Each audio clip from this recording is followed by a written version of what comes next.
Bonjour à tous, en Côte d'Or, 11 ans après le lancement du projet éolien à Thury, le Conseil d'État vient de donner son feu vert. On rappelle que le projet prévoit 7 éoliennes et 2 postes de livraison sur les communes de Thury et Molino. Le 17 novembre dernier, le Conseil d'État a rejeté le pourvoi de l'association Non aux éoliennes qui contestait le projet d'installation. Dans le Jura, un feu de cheminée dégénère à Saint-Claude. En fin de matinée, hier, les sapeurs-pompiers sont intervenus pour maîtriser les flammes au 52 de la rue de la Poya où un conduit de cheminée a fondu. L'intervention des 21 sapeurs-pompiers a duré près d'une heure et demie.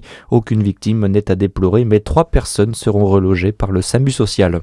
Et puis, profitez encore aujourd'hui de la 6e édition du Chalon de la BD. Au-delà du jeu de mots, ce salon de la bande dessinée dans la ville de Chalon mêle une trentaine d'auteurs au public à travers plusieurs événements et ateliers. Un concours de cosplay s'est ajouté au programme avec à la clé de nombreux lots à gagner. En France, l'émotion hier dans les rues de Marseille comme dans plusieurs villes.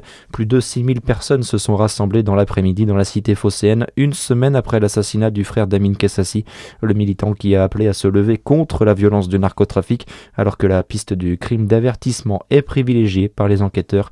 Une centaine de personnes étaient aussi rassemblées à Dijon.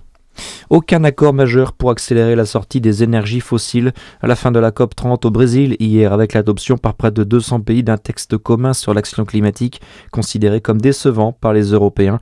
Un texte assez plat, estime la ministre française de la transition écologique Monique Barbu. Petite victoire, mais victoire quand même. Hier soir pour les Dijonnaises, les féminines du DFCO se sont imposées 1-0 au Havre en marquant la première ligue. C'est Léa Declercq qui a marqué l'unique but sur penalty peu avant la demi-heure de jeu. Et puis toujours en foot, notez en Ligue 1, la victoire de Lens 1-0 sur Strasbourg hier soir. Monaco s'est incliné 4-1 à Rennes. Et puis le PSG redevient leader après sa victoire 3-0 sur le Havre. Très bonne journée sur Fréquence Plus.